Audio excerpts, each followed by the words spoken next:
All right. I'd like to call this meeting to order, and we'll start with the Pledge of Allegiance, and I will lead that pledge. I pledge allegiance to the flag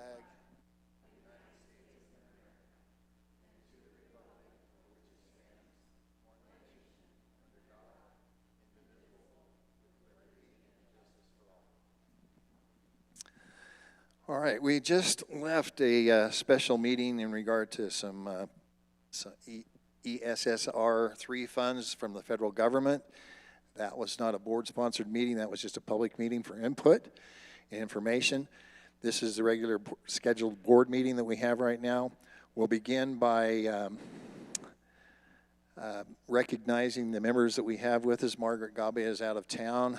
We have a quorum tonight with Jennifer Brimhall, Diana Butler, Chuck Waldo, and myself. We'll start with the first item on the agenda, and that's the recognition of the BR Star Award. Dr. Wright? Thank you. This, for the month of August, I think we're in that month, the BR Star for this month is Lauren Webb. Come on up here, Lauren.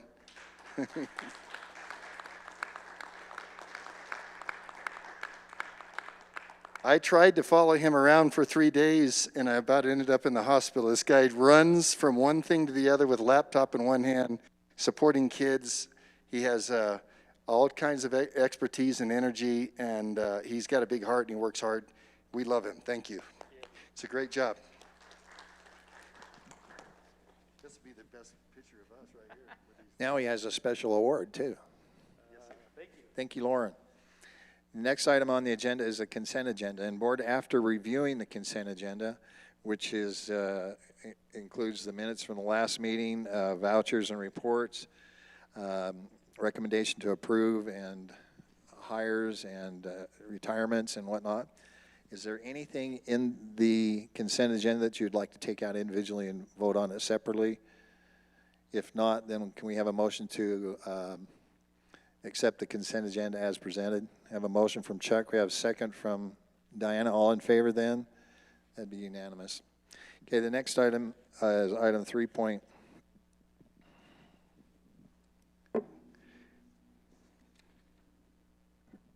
Sorry, I have to have two hands to do this stuff. You might notice we're down here. This is to kind of give us space instead of up there. So with the uptick in some of the COVID cases on campus, this is where we're meeting for now. Okay, item 3.1, a recommendation to review and approve the Navapache utility easement, which I understand goes to the Smith-Bagley cell site. Yes, sir. Yes, sir. This is earlier in the year, the board approved an agreement with Smith-Bagley for a cell tower. They need access, and so in order to gain access and to set this up appropriately, we need to provide a utility easement. This easement has been reviewed by legal and approved. And Mr. Aikens is there if you want any real detailed information on where it runs. If you don't mind, Jeff, could you just explain where it goes and if it's, I understand it's partially underground and overhead? Yes, it's running about 75 feet from the tower over to the fence line. Navapache had to put a new pole in there. What they're doing is they're going from a 200 amp service to a 400 amp service. So Navapache planted a new pole just inside our fence line, and then they're running the electrical over to the tower approximately 75 feet. And this is a 10-foot easement? Is that yes, and it's kind of no man's land. There's really no activity out there other than maintenance once in a while. All right. Thank you, Jeff. Any questions from any members of the board? Jennifer? Where's the tower going to be located? It's just, the tower's already there. It's that original tower. Okay. Same location. Okay. Okay. Yeah. That's why they've been doing construction out there, I've noticed lately. Anyway, so we have a motion to accept item 3.1. A motion from Chuck, a second from Diane. All in favor? That would also be unanimous. A recommendation, number 3.2, recommendation to approve the adjusted facilities charges. This has to do with the rental of the auditorium, the gymnasium, the school facilities. Dr. Wright, you want to explain why we changed those? Absolutely. This has been the first meaningful adjustment for probably 10 years. Our fee structure is brought in line with surrounding school districts, and we want to make sure that we're not giving away taxpayer money, and so we try to find a neutral cost that will pay for the facilities cleaning, for the electricity, heating, and the impact fee. We've also associated charges if the facilities are abused, that there's a $500 charge if that happens. So we want them to be returned in the condition in which they were rented or leased for a short period of time or just for the day. But the fee structure, I believe, is really fair, but it brings it, I think we're exactly in alignment with what Shola's doing. We use that as a guide, and frankly, we've increased and most of them have increased by about 50% to bring it to that level. I noticed in our packet we had the same fee schedules as Shola uses for theirs. So any questions in regard to that item? Can we go over what they were and what they're currently going to be? And I must have reread it wrong, because a lot of the fees, I felt like ours was higher, but I could have read it. All of them are sharply higher because they were artificially low for 10 years. They're higher than Sholo's is what I was seeing. And I maybe don't think could- so. The direction that we got is they have to be put right in, we wanted to be right in line with what Shola was charging. And we went off of that fee structure. I have bad vision, so maybe I didn't see it correctly. So we increased our fees 50%, is that correct? In some cases, yes, because for instance, on the auditorium, I think it might have been $75. And now it's $150 for the first hour and then a charge thereafter. And I can't remember the charge off the top of my head, but I think it's like $60. $60 after that. For that. We were charging a fraction of that. We weren't even covering the electricity and heat.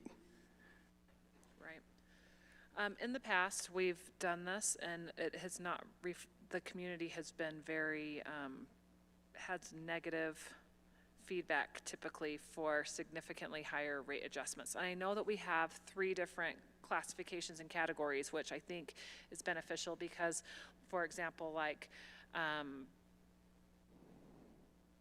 Boy Scouts or something like that, they are still classified as a nonprofit, correct? Can we just have a basic, just a general?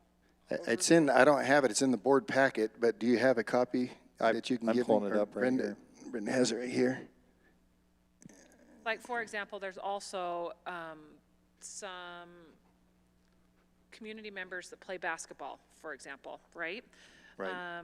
In the mornings, is that an option for them, or are they going to have to start paying? Another one was a travel basketball program that basically only had Blue Ridge students or students that were in our area, and they were having to pay. So I guess there's just clarification that I'm asking for.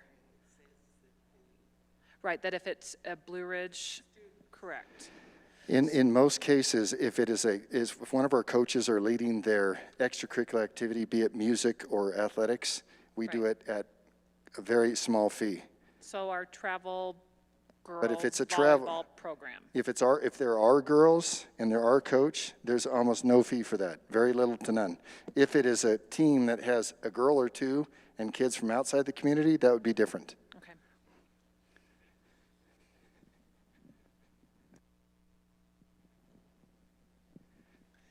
Why don't you explain what the difference between Class 1, Class 2, and Class 3 and lining are? Do you have, I'll turn it over to Brenda. Class 1 is basically for the school, any school activity or AIA activity, right? Can you hear me? Yes, Class 1 is for those that benefit the students of the district. And Class 2 is and Class 1 is also for nonprofit. And Class 2 is for those that benefit the community. And then Class 3 is for profit organizations. And there's quite a bit of difference between, what is the lining? Lining is the 4th category in our packet.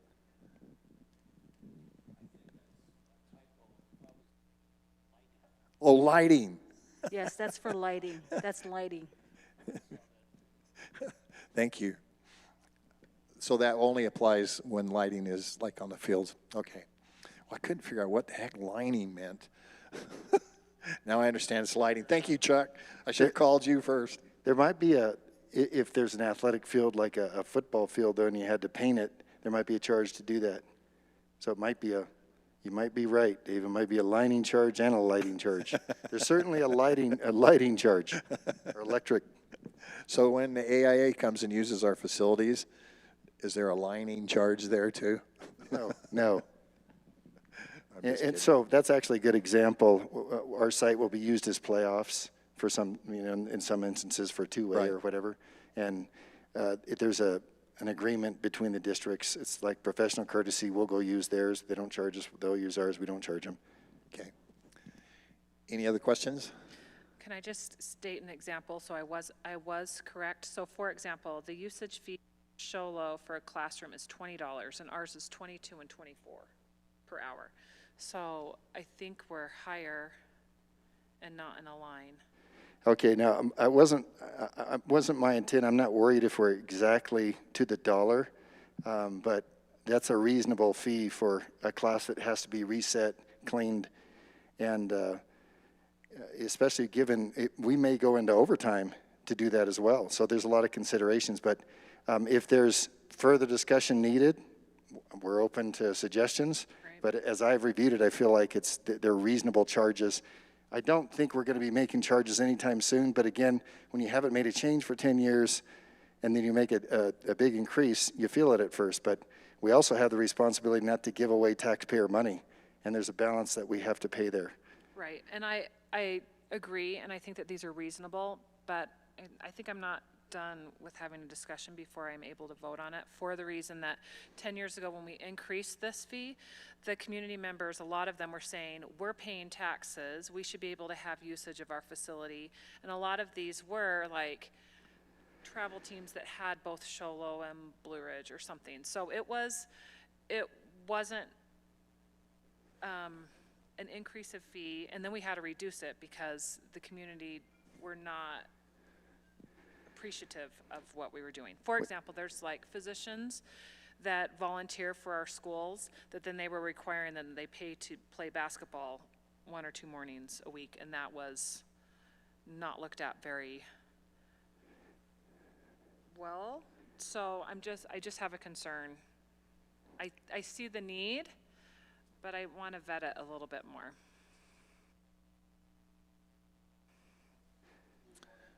Well, yeah, that was my question. Does the board want to table this, or do we want to bring it up for a vote anyway? You guys can choose. Questions? I think she still has some concerns. So Maybe there's- she ought to meet with Dr. Wright and the staff and Okay. Well, let's just resolve put this that. on the agenda next month to do that. There's no Absolutely. rush for it. That way, Jennifer, you can get all the questions answered. Maybe we can get some more money out of it, right? No. Okay, well, item 3.2, we'll just table that till next month, and we'll bring that up for a vote next month, if that's all right with the board. Okay, thank you.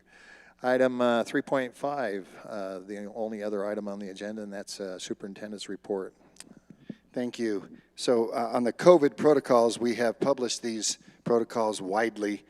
We've sent out messages district-wide, community-wide, and essentially the standards are these. If a child that is a student or an employee tests positive for COVID, he or she is out for 10 days, temperature-free, without symptoms and without the aid of medication. So if they've been out 10 days and they don't have a temperature and they haven't been taking medication, they're welcome back in.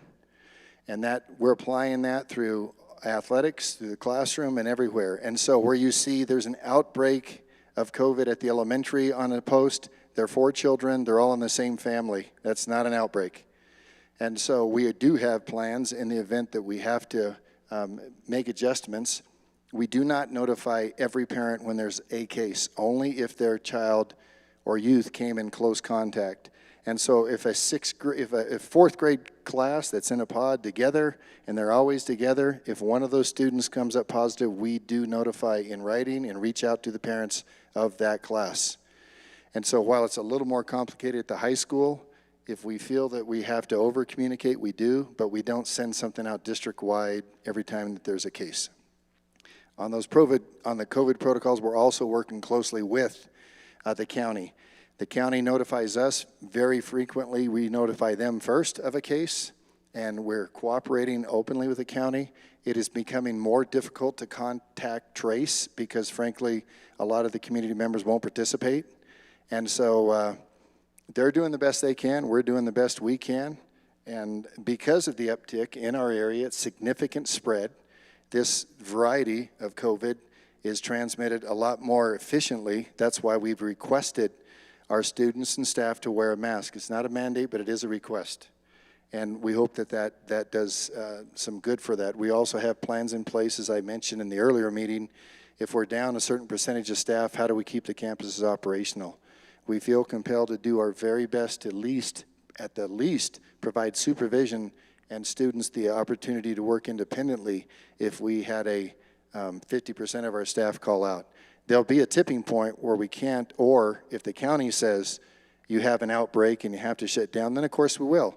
That period looks to be about 10 days though. We're not talking about weeks on end or months on end. And so we're hopeful that we can avoid it. We're doing all we can to do just that. On the new school year update, our enrollments are up at every campus. Mr. President, are there any questions on the COVID protocols? I failed to ask the board if they have any clarification on any of those. Okay, the next one would just be on the new school year updates. We're up in enrollment at every campus and at every school. We've been very successful in adding some highly qualified teachers at every grade level virtually, and we've added some bright staff members in support of those teachers as well in the form of instructional aides. And we're still making efforts to add 2 additional positions in custodial maintenance and a number of other positions, but we do have all of our departments and classrooms adequately staffed at the moment. The classrooms at the elementary are significantly lower than they have been the last several years. And I think that is about the only update I have. We are, I don't even know what date it is. I think it's August something, but it's the second week, and our team's working hard, and that's about all I have to share at this point. Any questions from the board or Mr. Richard? Thank you. Thank you. School has not gone off without any hitches, right? No.